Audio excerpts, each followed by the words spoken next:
The Spontaneity Shop presents The Guilty Feminist with me, Deborah Frances-White, and my very special guest, Hannah Gadsby, talking about her brand new stand-up special, Woof. Have we started? Because we're probably feels like this chat is starting. Yeah, we haven't started, but let's start. I'll do an introduction. I mean, we should do a bit more small talk. We're straight into philosophy here. Hannah, my clipboard says we're excited to have you back on The Guilty Feminist to talk about your new stand-up special. Thank you so much, clipboard. But and that you've decided to go audio only, and you're actually doing a vinyl album of this, which is very, very exciting. So I want to talk to you about that and your amazing. There's a segment of your stand-up that's been animated and like this puppetry and stuff, which is super, super cool. So I'm very excited to talk to you about all that. But I'm also excited about talking to you about life and where you're at. Just talking to you.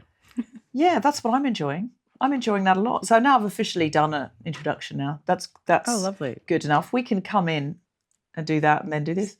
Come in strong. Yeah. You're sort of coming back into a sort of phase where you're like finding a landing place for what's happened to you in the last 5-6 years. When did Annette come out? Yeah. When did Nanette come out, Jenno? 2019? 2018. So 2017-18 was kind of a dense year making Nanette. That's so long ago. It is, and I have aged. Have you seen that 2016 trend that's been going on Instagram where you post pictures from 2016? And everyone's been doing it, and I did it, and then I saw a meme of the old lady in Titanic looking at herself as the drawing of Kate Winslet that Leonardo DiCaprio's done, and she's looking at herself like with wonder. And somebody said, this is all of us looking at pictures of ourselves in 2016. And I was like, oh, God, it is. I looked so optimistic in those pictures. It was the beginning of The Guilty Feminist. I'm posing around. I obviously look younger. And I went, oh, yeah, that's 2016. And it feels so recent. But no, it is 10 years ago. And you're saying, Nanette, the live show was 2017. Yes, so you wrote that in 2016. Yes. So you wrote that show in 2016, 2017. Optimistic. Yeah. But still, that's nearly 10 years ago you started writing that show. What you're saying really reminds me of Hitchhiker's Guide to the Galaxy, Douglas Adams. I think he wrote that book when he was 25, and then it was turned into a radio show and things. And then he was immediately asked to write another book because it was such a huge hit. And he said, the problem is I had 25 years of life experience and imagination to write my first book. And then I had 1 year to write the next book. And I'd spent most of that year signing copies of the first book. He said, so I didn't have this store of, he's a very original mind like you. He didn't have this story, said I needed time to think and develop. And I think a lot of artists feel like that. A lot of great artists make an album every 10 years. They write a book. Donna Tartt's written about, 3-4 books in her life, but they're all absolutely astounding. So I understand what you're saying, but I think it is a hallmark of a real artist. I have enjoyed all of your shows post Nanette, though, and I do always admire your ability to craft a joke, to see a new view out of a familiar window. And I went to see Woof, and then I listened to it again, and I have so many wonderful ideas in it and brilliant turns of phrase, and it still made me laugh out loud listening to it, even though I'd come to see it live. Yeah, so Woof was a project where I was trying to quietly self-sabotage my career in an elegant and graceful way. It sort of all began in toward the end of 2023, backstage of the filming of my 4th Netflix special. So life was personally, you know, I was, you know, had a grip on it. Living most comedians' dream, I was. And then one of my agents made the mistake of saying to me backstage, "So what's next? Are we going to gear up for a stadium tour?" And ever since then, I've been like, just saying, like, I mean, it could be pathological demand avoidance that I have in a large degree, because it's like, but I just at that time, the end of 2023, which is probably the point at which the complete meltdown of humanity was coming to the fore. Like, I think we looked, our own mortality in the eye with the pandemic, and we also looked at ourselves without our skin on, like the just the intersection of the pandemic and social media, and I think we just melted down, and I think world leaders also melted down, and then nobody really paused to reflect on that. And then 2023, it's just, I think we've aggressively melted. And I just thought, I can't be selling tickets to the apocalypse. You look like it's conceivable that I... Live at the apocalypse. like, it's conceivable that I could have, fed the machine in order to sell out a stadium. Like, it's not inconceivable. But I wasn't not so much afraid of failure than I was it's a success. The kind of life I'd have to lead in order to, I'd have to really engage with social media in order to do that. Like, I would have, and it's just like, at that time, I'm like, ugh. Like, and I only ever look side eye at current geopolitical situations. Like, I don't know how to talk about it safely. And I know a lot of people sort of like, well, that's a cop out. I'm like, well, it has to be. I just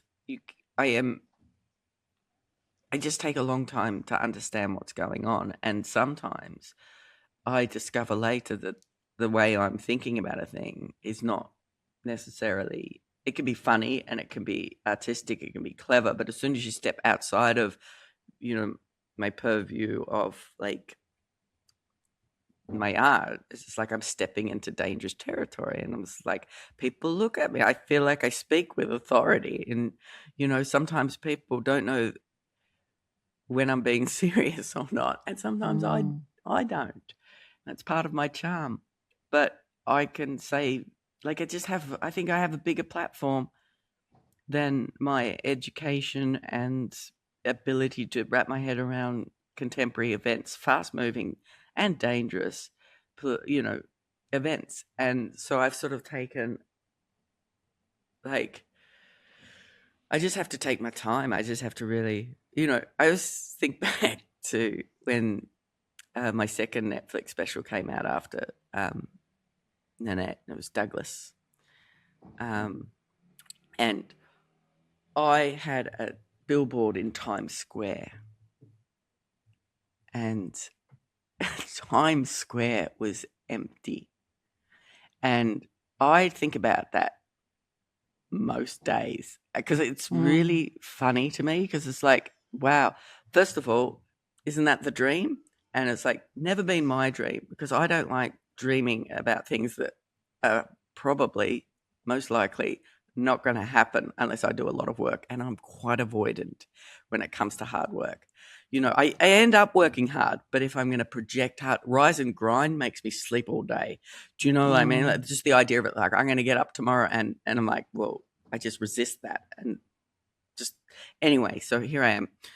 Times Square billboard, nobody's there. So it's this intersection of, like, what is my life and then what is the world? Like, there's Black Lives Matters process, which I'd suddenly become a global presence, whereas I was fairly, local. Australia, England, like, a little bit of a presence over there. So it's that sort of, that end of the colonial scale, if you will. um, I ignored America because, again, hard work, too many forms.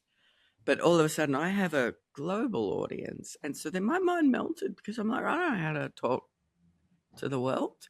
I really don't. I still don't, because it's like every day, you're on the news, you get on it, and you're just like, oh, I've toured there. That's terrible for them. But it's like, how do I?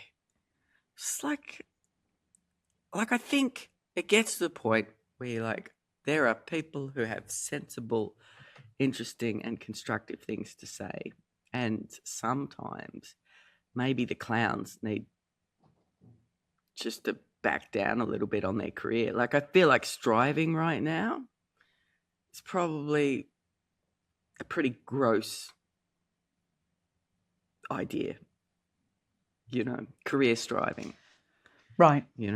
I think the best thing now is for people to say through their art what they're feeling, and whether that be a commentary about how they're experiencing life, or or their views on the world, or whether that be whimsy to give people respite.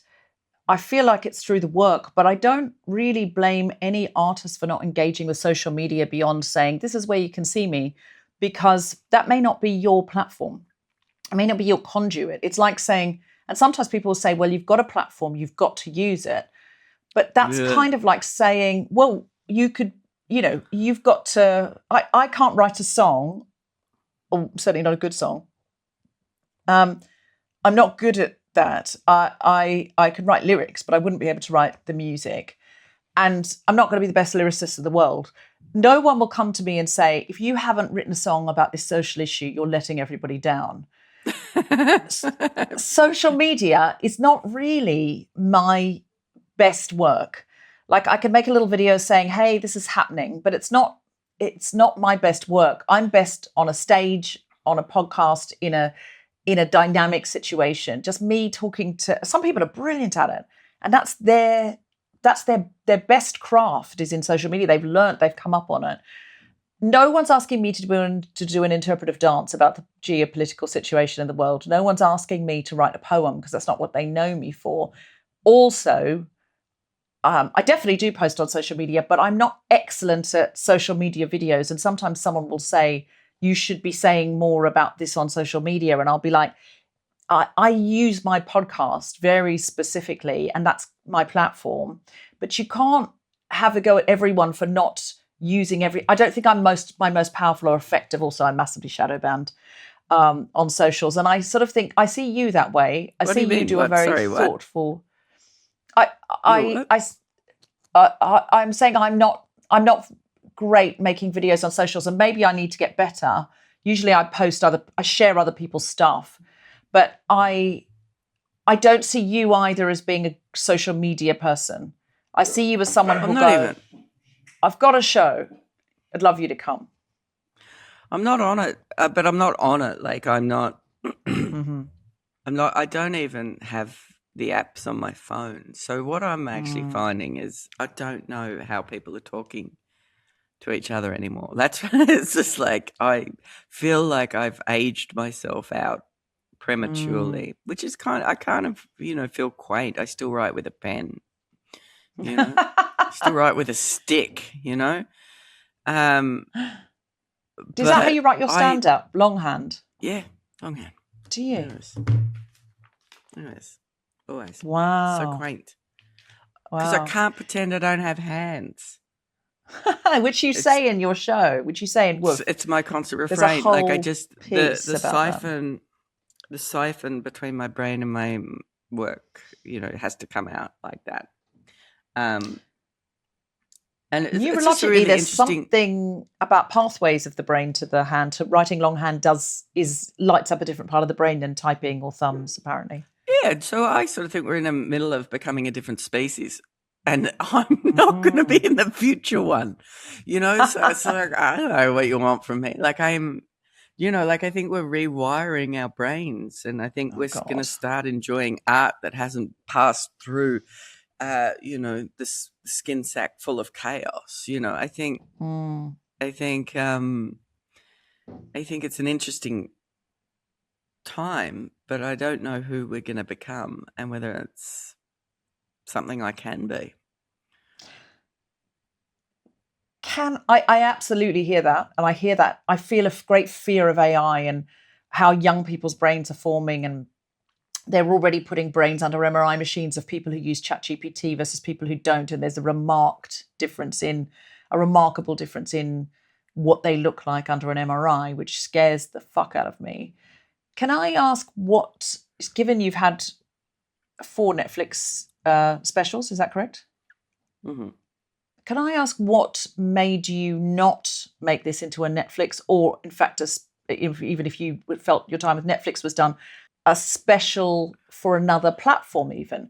Why did you go audio with this and not visual? Well, I just think, I think the eyeballs, we're just all about the eyeballs right now. And we always have been to a certain extent. And I'm like, I feel like everyone's very fatigued in the eyeballs. And a lot of us, I think it's just sort of, you know,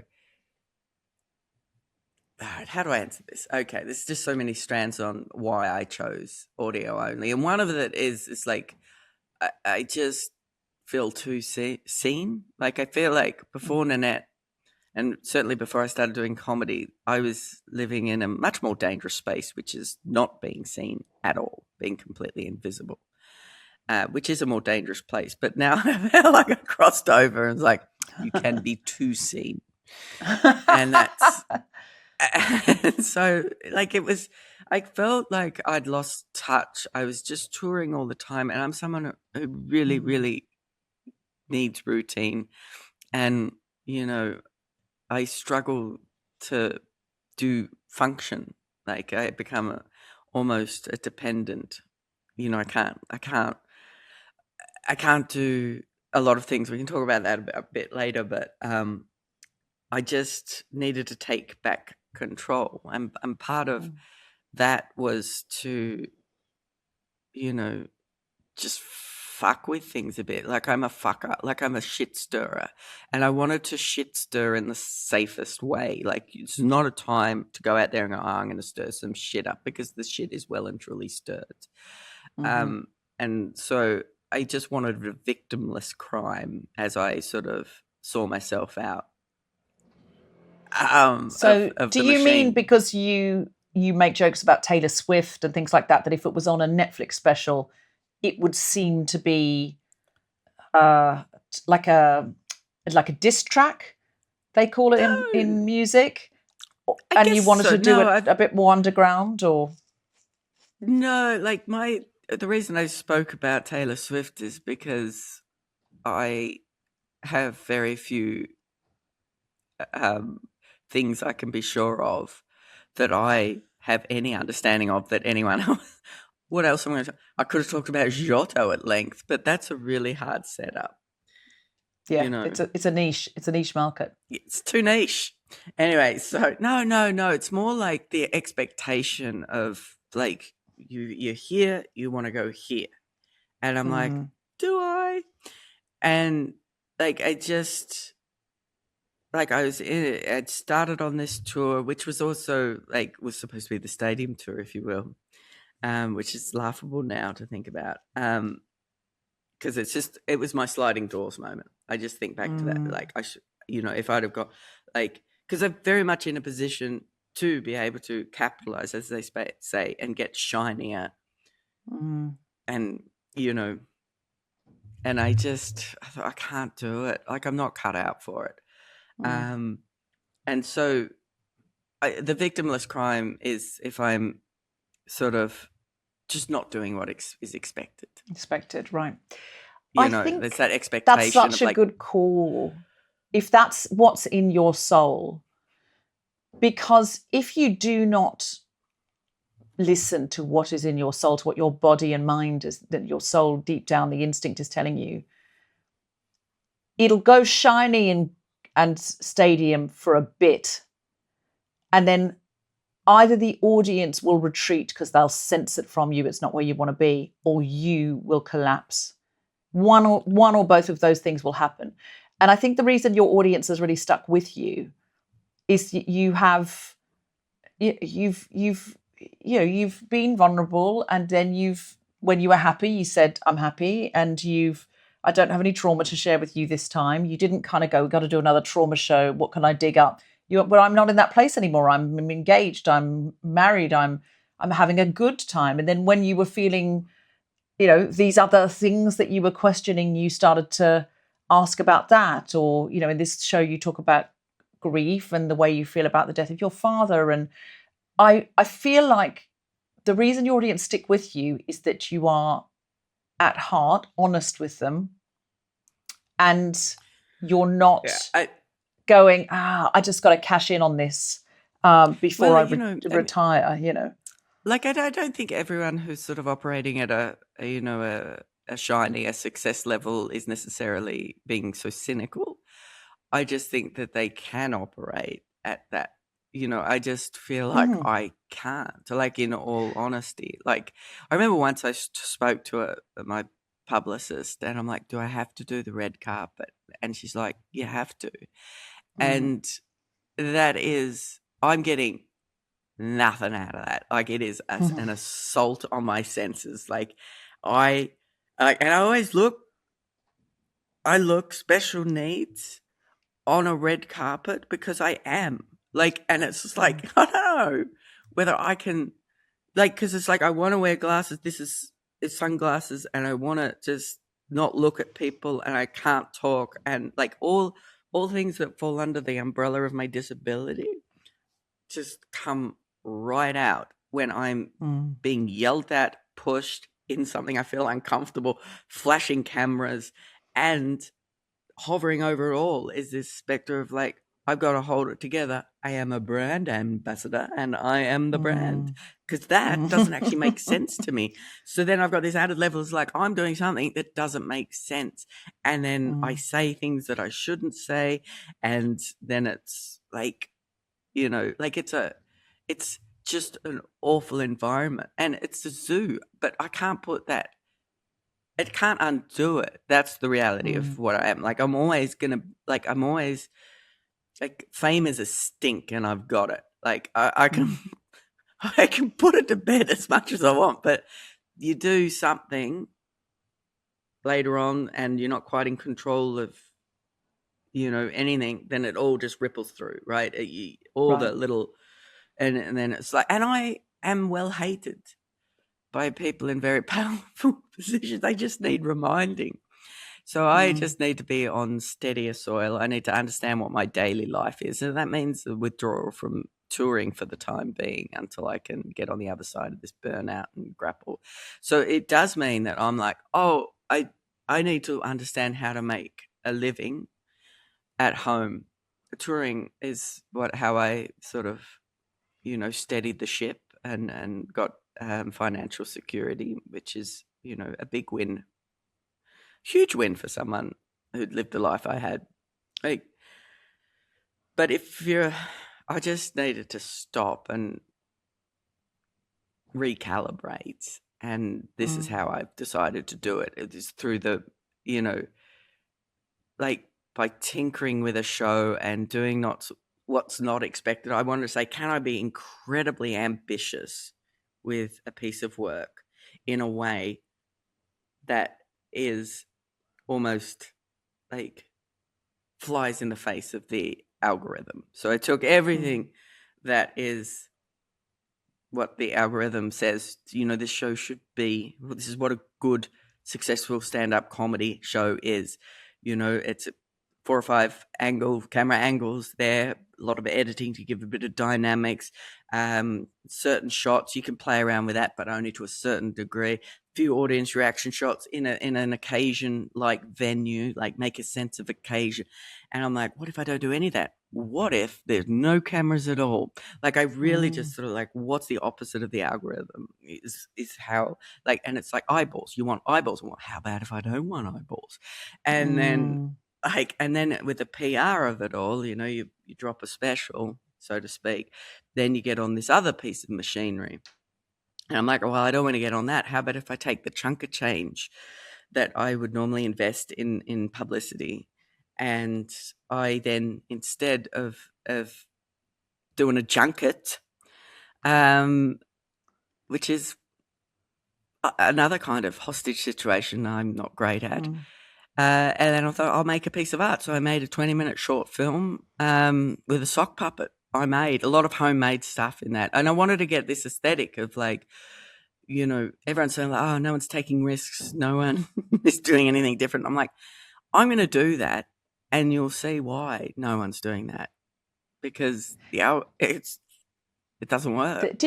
Did you make that? Did you make that sock puppet animation yourself? Sock puppet. That is my hand in it.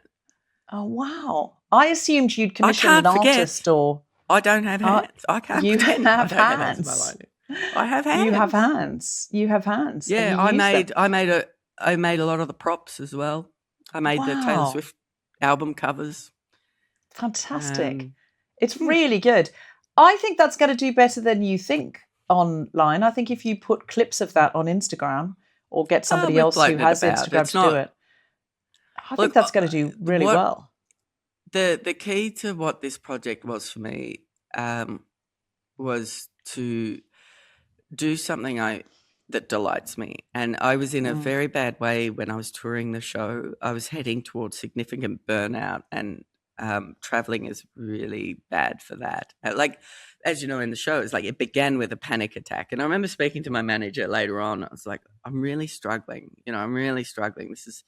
This feels dangerous for me to be out in the world feeling like I am with no, I said, I'm really, really anxious. And he's like, are you? I didn't know you were anxious. I'm like, remember that bit in the show? Like, it's like, I had a panic attack. I don't know where you think that comes from. Like, it comes from anxiety, mate. Anyway, so it's that disconnect. And so I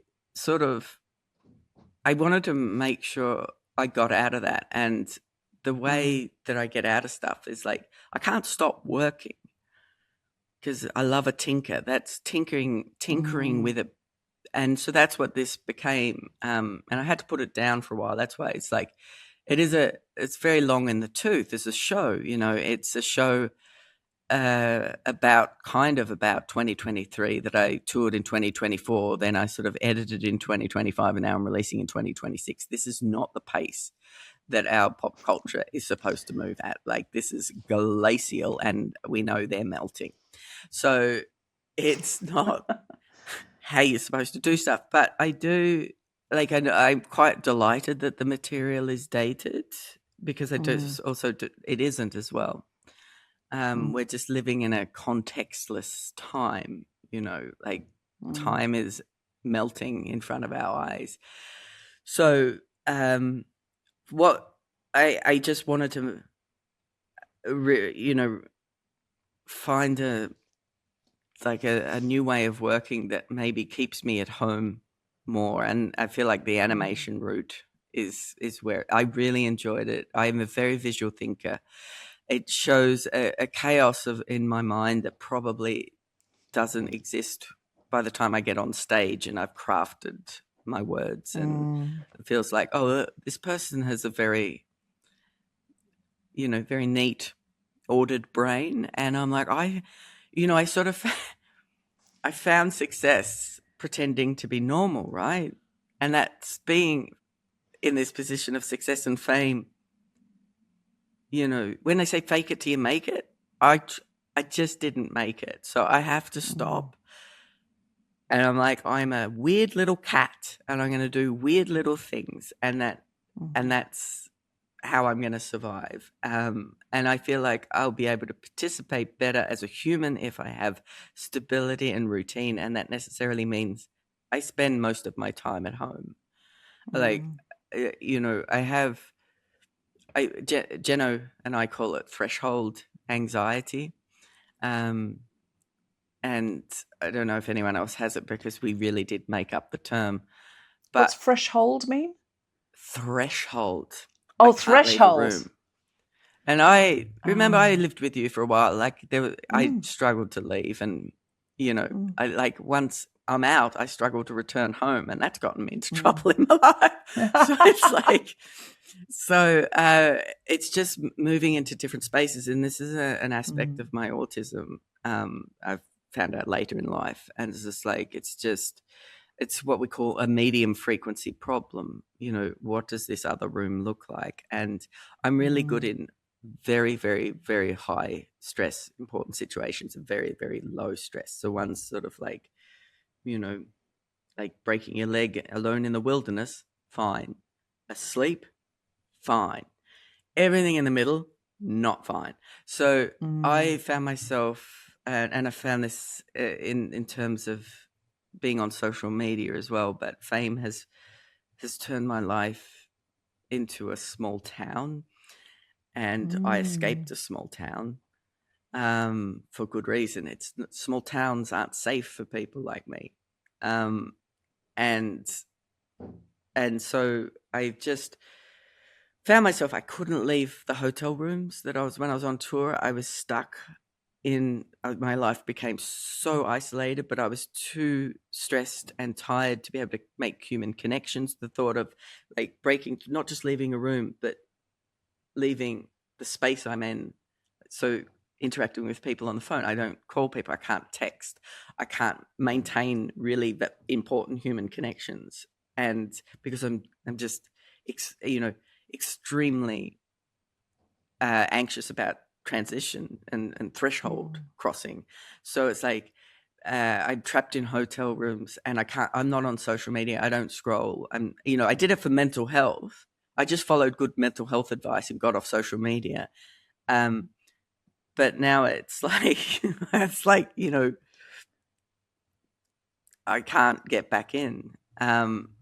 So I really just needed to be creative and create a project where I have no ambition about what it's going to do when it lands. And that is very counterintuitive in the position I am when you have a team going, yeah, but how do we make money? And I'm like, look, guys, we're not. I'm going to spend a chunk of my own change. And I sort of like posited it as a gift for my fans. And they're like, people aren't going to understand that. And it's true to a certain extent, but it's in order to find pleasure in my work, I had to really carve out a space where it couldn't matter what happens after. And then I'm just focused on a result. And I love it. I think the film's really good. It's so good. It's so good. But and if you haven't seen it yet, you must go and see it. It's a beautiful animation of about 20 minutes of Hannah's stand-up, and it's done with sock puppets and other imagery that really somehow make it a magical Carolian land. It's like falling into Hannah's stand-up but being Alice in Wonderland. It's very beautiful, and it's very playful, and it is a gift to your fans who have followed you. And I agree, not everyone who does stadiums shouldn't do stadiums. People who do those tours who love it, if that's their happy place, they should absolutely do it. But if that's not your happy place, eventually you or the audience will crash. And I feel like although I do think any comedy in a stadium is terrible, really, to be honest. It's where it goes to die. It's never good. It's never good. It's an ego trip. But I don't even really enjoy music in stadiums. I find you just feel so far away and so disconnected from the artist. And I always remember Sarah Millican saying, because she was asked, I interviewed her about this once, and she said, I wanted every fan of mine who'd bothered to come out and book a babysitter and get public transport and spend their hard-earned money coming to see me. I wanted them all to have a good time. And she said, I think the sweet spot is 1,500 seats. And she said, so I'd rather do 5 nights or 10 nights in a 1,500 seater so that every punter has a great time, because then they'll come and see me next time I tour. If they've had a bad experience being somewhere out on a stadium, that's a short-lived way to think about it. I want to have that connection with my audience every time, because we're going to get old together. And I thought that's a great way of seeing it. And I feel like what you're doing it's really important, because you've got an unusual mind. you've opened your unusual mind for years. And you've had success. And then one year you opened your unusual mind and everyone went, oh my God. And that's when you got this global audience. And since then, you've opened your unusual mind and that same audience has come back.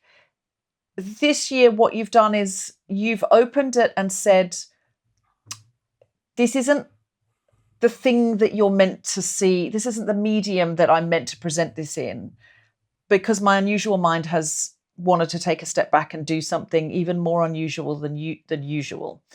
And I think that's so smart, because at the point when you are ready to tour again, and you may even want to do bigger spaces, the audience will come with you, because last time you took them somewhere really different and you said, this is where I'm at, come to me. And I think they will come to you. I absolutely do think they will come to you. And I think they'll go, wow, Hannah's showing us a bit of her mind she's never shown us before with this puppet show, with something that's audio where we have to imagine the visual. I think it's a wonderful thing, and I think it's really special. Well, it's certainly something. I haven't been trying to since the Nanette. Because what I keep coming back to it is, it's like I feel like the pandemic was a real rupture in our sense of reality, and we're not talking about it yet. We're not. People aren't ready to talk about it. But so all I'm saying is, I'm just saying that a lot every time I have the opportunity to talk. It's like we're not talking about the pandemic, but we probably should. Like, because we looked at our mortality in the eye and we didn't cope, and we're still falling out from that, not coping. But because the scale of it is incomprehensible, and also the community was so, we had access to everything and nothing all at once, and I just think we're sort of reeling, and because you've got to keep moving like a shark anyway. So many people just sort of had these significant life moments, whether it's the beginning of their life or toward the end of their life, or indeed the end of their life. Hope and grief were mixed up in one, and just no one was allowed to process or really experience either of them in the public. So I think. I don't know where I was going with that. I just went off on it. But well, I think the show resonates in that way because, you say, well, this is... that's Nuna. She's all of a sudden a guard dog. That's Nuna the dog. Hello, Nuna. Maybe she heard you say woof. Maybe. I think she surprised herself. She was dead asleep, and then she just all of a sudden woke her rose up and started Maybe woofing. she had a dream. She was dreaming about the pandemic. She wasn't around. I was going to say she probably wasn't born. You say, like, well, this moved at a glacial pace, and some of the references now, pop culture references, are quite dated, but you actually deal with that in the show. It's a really poignant part of it where you say, I know some of these references, like Barbie and, the Women's Football World Cup and various things. These happened a long time ago, but you talk about how they happened as your father was dying, and you're not ready to let those jokes go because he was alive when you wrote them. And that really spoke to me, because I remember when my father died, coming back from Australia to England, and when the autumn leaves started to fall off the trees, I was desperately sad, because they were there when he was alive. And I was like, when they go, when the autumn leaves are gone, he's really gone, because the things that were alive when he was alive are no longer alive. And I hadn't ever realized the connection, because I'd never had anyone close die before. And it was there's so many poetical things that you realize about mortality and your own mortality when a parent dies, I think. And that really, really spoke to me. And I think there was a nostalgia packed within that of, the last 10 years and the pandemic that sat in the middle, that How do you describe nostalgia in the show? Do you remember how you describe it? Well, I think it's in context of what you were just saying. It's just like, what is nostalgia if not a desperate bid for closure without processing? Mm. And that material, I think, was, I don't know. Yeah. Anyway, yeah, I think it's that. So I think there is some of the longing that was in Nanette, some of the melancholy that was in Nanette.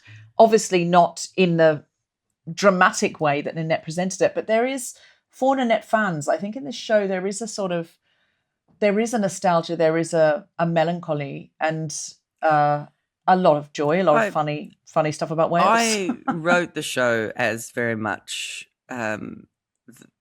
I described it as the dark doppelganger of Nanette. It's interesting. It's sort of taking that as my point of reference, because I understand that I'll never, that is my main lightning rod. That is what I did, and because it made such an impact, that's always where people will go back to.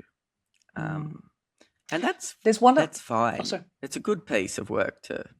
If that's going to be the first line of your obituary, speaking of your mortality, that's quite an iconic thing that changed so many people's view, either for themselves or how they saw marginalised people in their world. And I think it's such an extraordinary piece of work that having I'm incredibly proud of it. Opus, your major opus, I think is a wonderful thing. Yeah, but as an individual, I think Woof is a piece of work where I'm signalling that, a sort of maturation, if you will, and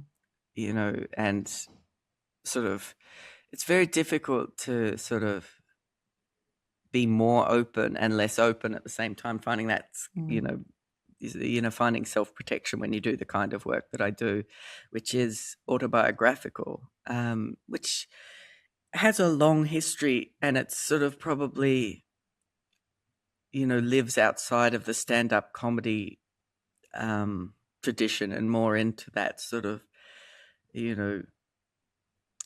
diarist, spoken word diarist, if you will.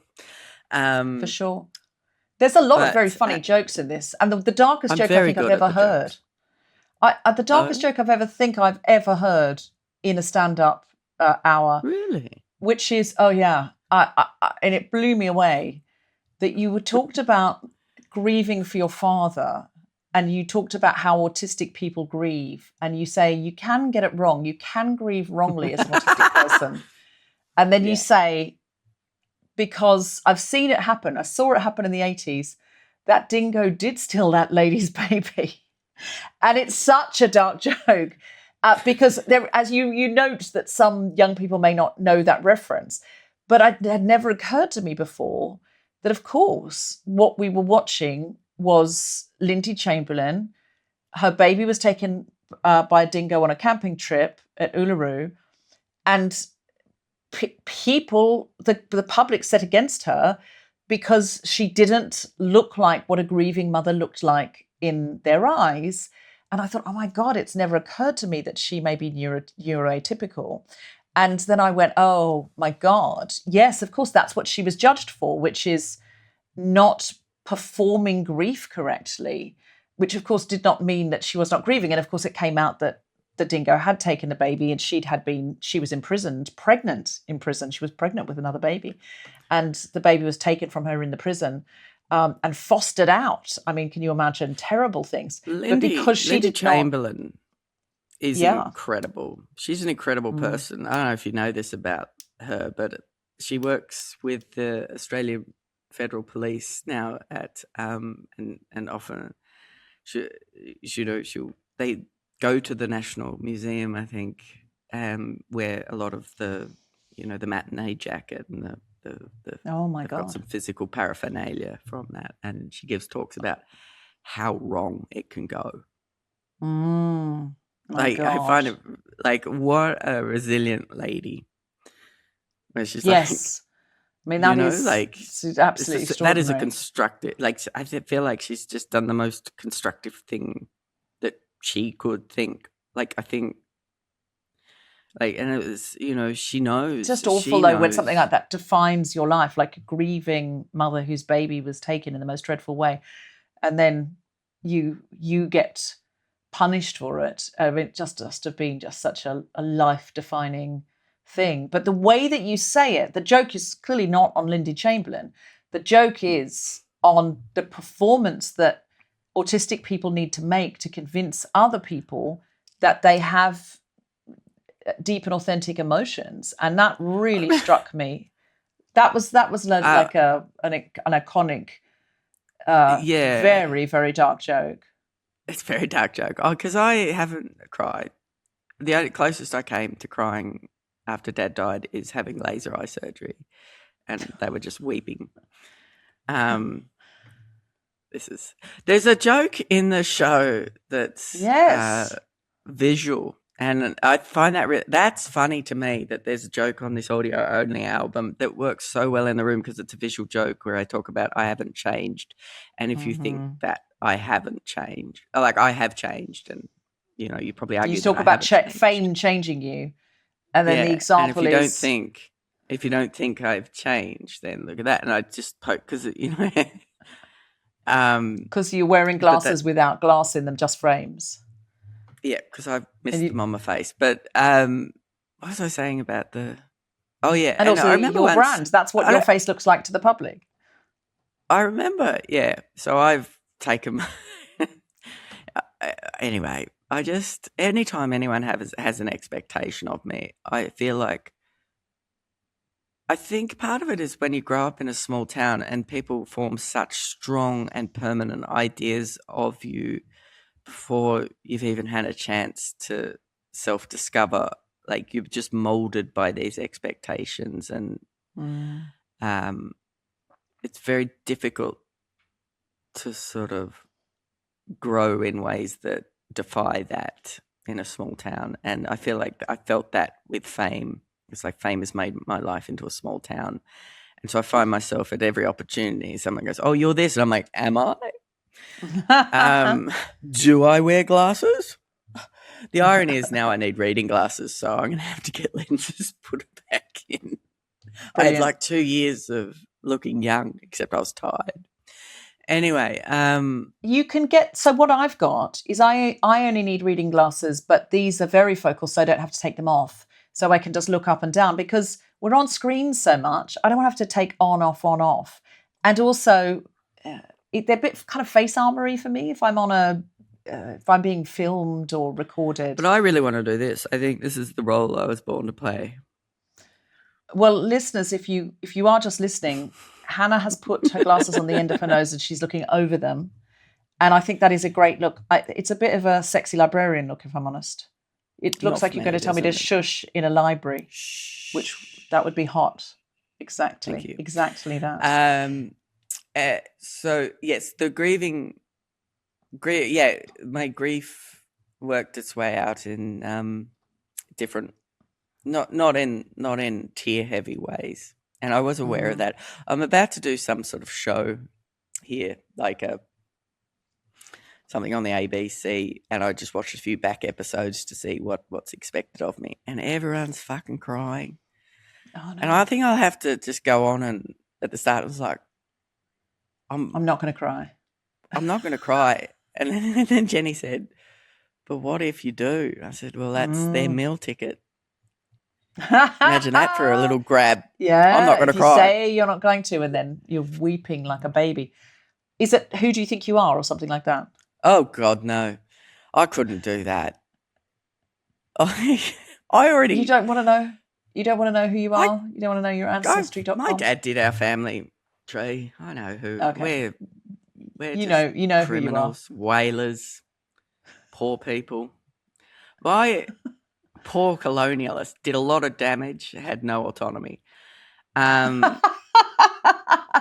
Case closed. Who do you think you are? You just come on, do that for 30 seconds, and then walk out. I dare you.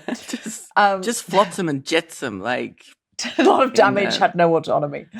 The end. Yeah. So like a feral animal, like the rabbit in Central Australia, you know? I'd like to see that show Not as as a cute. stand-up special where, you know, a lot of damage, no autonomy. I think that'd be really fascinating. Because I haven't done much outside of my own work because I just don't have, and I really want to get outside of my own head, and I think I can't do that when I'm away. Like I go on a few things. I feel like queer Forrest Gump half the time. Like because I'm not a straight white man, I don't go to the White House, but I did The View, you know, and I found I found myself on The View the day after the Oscars slap. Oh. And I'm just like, guys, I'm so white and I'm so not American. This is a you thing. But I didn't say those words. I'm just like, okay, sure, I'll try and have a joke for you. Like I always try to do the right thing, but really I should have just gone in. I'm not fucking touching this, guys. Because, you know, it's not, but I just keep. It's not your purview. Yeah, so I do feel like a queer Forrest Gump in the apocalypse these last 7 years, you know, just finding myself adjacent to these, you know, like I said, having a billboard in Times Square when Times Square is empty. It's like it's the end of the world. And I just like, it's like I was, and I've made it. I've arrived and it's the end of the world. Yeah, I'm the brand ambassador for the apocalypse. Like I do not have good genes, you know, like it's just... so I would like some time, you know, I think I'm going to be one of those weirdos, you know, later on in life who just, you know, goes to buy milk and sees someone that, you know, is a stranger because I don't see them very often. That's how I imagine my future, just like the mole in the wind and the willows, and occasionally I have to go out and play with boats. Just saying to someone like, I won an Emmy. And they'll go, sure. What's an Emmy? They're over. You know what I mean? I'm sure that's not the case, Hannah. I'm sure that you will find ways to create and connect with your audience for the rest of your life, even if you take large periods of time to consider what those might be. And I hope you do, because I hope you stay true to the voice inside of you, because I do think that voice has steered you well and it has connected you with a lot of people, and we enjoy your work. We love your work. We look forward to your work, and we will wait for work worth waiting for. Well, so what I thought I might do in the meantime, because I have to do something to earn a modicum of a living.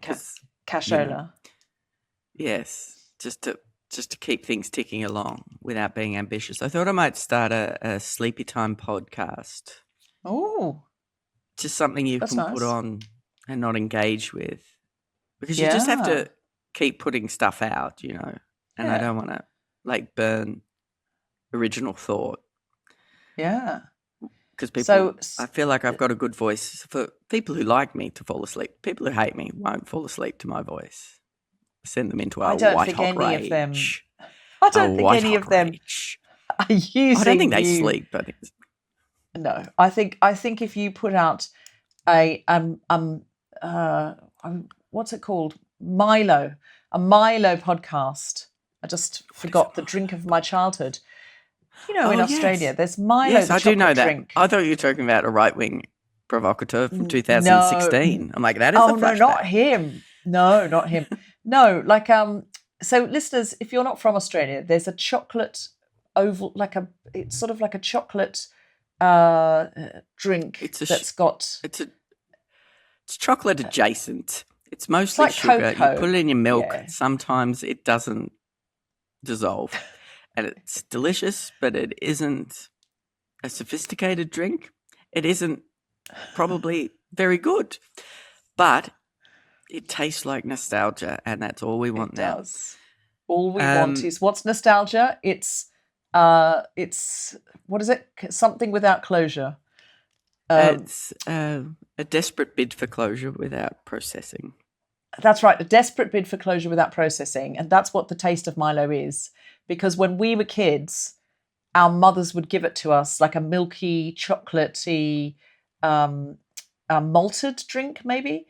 And so if I had it now, I haven't had it for years, but if I had it now, it would probably taste like my childhood, and I'd get lots of flashbacks. It would be like a clear going to bed as a child, I can't sleep, or coming back. We'd go to the theatre in the evening. We'd come home, and my mother would make us Milo as a sort of way to, I think, wind us down. The equivalent of having a glass of wine, but you're only 6.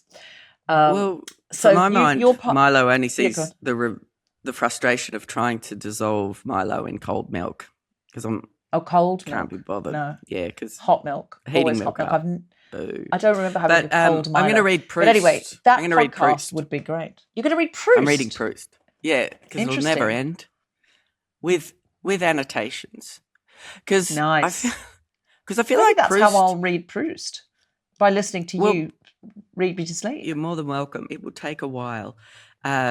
Because I feel like Proust lived through an extraordinary time, and he's just like, you know what, I'm not going to engage with this directly. And he just sat in his cork-lined room and thought about feelings, like actual feelings. And I feel like, do you remember feelings? We used to have them, and now all we have are other people's thoughts. And so I was like, maybe sense memory is a nice place to live. I certainly remember when liking something was a feeling and not a favour. I've always resisted that. Like, I've always struggled with the expectation of the transaction of social media. Like when like I had so many new friends in the beginning, straight after the net, so many new friends, and I harvested none of them.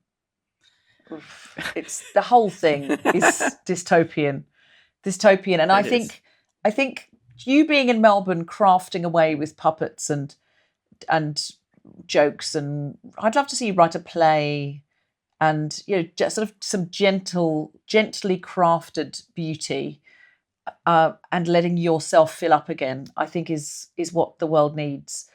I certainly enjoyed this album, and you can find this album wherever you listen to things. It's called Woof, and it's by the exceptional Hannah Gadsby. Hannah, is there anything else you came to tell us that you didn't get to tell us? No, but I do appreciate you taking the time out to chat. Like, it's as you know me outside of the work official situation. It's true. You do know how unreliable I am on the correspondence. So I thought, you know what? Maybe if we make it work. It's been great. It's been we've caught up for an hour or more while making a podcast, and that's always the best kind of podcast, I think, because we were having a genuine conversation. Nobody's ever accused me of being efficient, but I am. No, me neither. Me neither. I'm not efficient at all. But this is absolutely brilliant, and I really hope everybody does listen to it. And I really hope everyone goes and sees the puppet show, because it's really glorious, and it's really feels like Carolian, or perhaps the Beatles in their most psychedelic phase. It's got a sense. There's a little bit of Monty Python to it, a little bit of a wink to Monty Python animation. Because I wanted to make something that looked organic, because we are getting a lot of AI slop, and there is a little strategic AI slop in there to compound a point. But it's very much, I wanted that comfort of a homemade quality, because I think people overestimate how much reality we need, and maybe if it's obviously not reality, this is definitely not me on stage talking into a microphone. I feel like we then get to let go of a lot of things and get to live in our mind's eye. And so this is a very much a piece of work where I'm like, come and visit me in my mind's eye and see why I'm so fucked up. See why you're so playful and delightful, I say. Okay. Hannah Gadsby, it's been absolutely incredible to talk to you, as always. And I know that the listeners are going to give you extraordinary feedback. All Guilty Feminists, please go and see it, engage with it. Hannah won't be on social media, but somebody else will be. Oh, no, I'm trying to. They'll tell Hannah what you've said. They'll show her what you've said. Yeah, I do get a drip feed. when I'm Great. down, my team goes, "Do you want to hear some nice fan mail?" Because Excellent. if I'm not sort of, it just come, every now and again. And my fans, because I have a lot of atypical people in my fan base, I get some wild and wonderful letters, and they always start with, "You're probably never gonna read this." They understand the nature of our parasocial relationship. They know I'm avoidant, and so it never begins with pressure. They're like, "You're probably never going to read this. Hello, Hannah's team," or "The Void," and then they commit to the correspondence nonetheless. And there's been some truly wonderful correspondence. Maybe I should do something with it someday. It's a nice idea. You could do pieces of your correspondence anonymously. I think that'd be lovely. Well, I look forward to seeing you again. Will you be over in the UK again soon? I'm not. Or are you staying where you are? I don't have plans to travel. I don't know. It's not that I don't feel it's not that I feel unsafe, but I feel unsafe. So not that it's the UK, but it's just like, it just feels a bit hectic out there at the moment. Well, I'll try and come to you then in Melbourne, and we'll have a nice but things change. dinner. If some extraordinary opportunity comes, I turned down an offer to go to the Palace, though that's not how they'd put it. They say, "We never sent you an invitation." Really? Well, that's, I mean, you can't be getting turned down for an invitation if you're at the Palace, right? So what they did just put they their invite you feelers to? out. Oh, I see. Probably a luncheon. Would Hannah come to the Palace? I have to tell you something. Do you have time for this? Yeah. So 100%. Jenny and I watched Downton Abbey over Christmas because I'd never really engaged with it. And I'm like, I've seen one episode of Downton Abbey, and it was at the Snap. Yes. And I remember one conversation from that show, because I had no context for it, because I hadn't watched, it's not difficult to understand what's happening in Downton Abbey, just jumping halfway through. It's like, oh, toffee, toff. Very. But absolutely. It's all quite on the nose. But anyway, I just remembered a conversation where someone's saying to Mary, "Scandal be damned, I'll marry you anyway," or something like that. I can't remember. And so we're watching Downton Abbey, and then I'm like, did I watch an episode of this, or did I make it up? Because that was never in it. So we got through all the series except the last few tag-along movies there. And we're talking to a friend who loves Downton Abbey. And so they've like, I just rewatched it too. So, it's very hard to, when you're in your own silo, to hit that gold of like, I'm also really invested in this thing that you're invested in, and we're alone. So you get to have a good chat. So we had a chat. And Jenna and I were like, isn't it weird, though, that they just sort of Mary was engaged to this newspaper man, and then he just disappeared. And then she's marrying Matthew all of a sudden. And what's with that old guy? All of a sudden he's got a weird arm. Where'd the weird arm come from? And all this stuff. Just like, no, they did address that. And I'm like, and then so we went back and we missed a whole Christmas special after. Was it the second or third season? I can't remember. The whole Christmas special. And that was the one I watched with you. So that was the one you watched. And because you watched that episode, that you remembered it, and you thought, was this a freak memory? Because these memories had never come back to me. And then you saw the Christmas special and you went, that's the one I watched with Deborah. Really tied up a lot of loose ends very late. Excellent. So like, Bates is in jail? Well, I guess they didn't want to do the trial. I can't remember anything about Downton Abbey. I've only ever dipped in and out. I remember that one of the sisters married the chauffeur. I remember that Lady Mary couldn't inherit property until she could. I remember that her husband died by driving along, looking up, not looking where he was going, and then just randomly crashing his car when there'd been perfectly serviceable wars he could have died in. We'll never know why that decision was made. I listen. I love that you have now got into Downton. I'm delighted. Well, we're doing the Gilded Age, head. The Gilded Same Age, writer. which is interesting because Julian obviously did his own research after Black Lives Matter, and excellent. So What do you think of the Gilded Age? Cool. I'm enjoying it. Like, I think. Are you? Well, I don't know if many people know this about me, but I really love ye olde fashion. Oh, interesting. Yeah, I love the have... history of textiles and buttons and did I know that? The silhouette. Yeah. Interesting. Yeah. Very visual person. The silhouette. I think I kind of maybe did know that, actually, because it makes sense with your art history.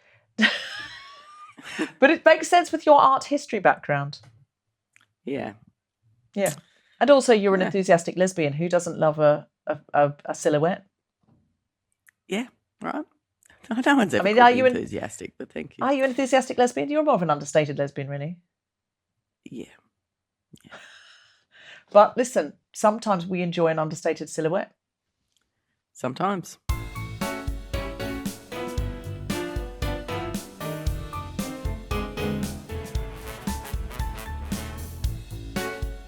You have been listening to The Guilty Feminist with me, Deborah Frances-White, and my very special guest, Hannah Gadsby. The Guilty Feminist theme tune was composed by Mark Hodge. The producer for The Spontaneous Shop was Tom Selinsky. Thanks to Gina Decio, Zainab Mohammed, and all of you for listening.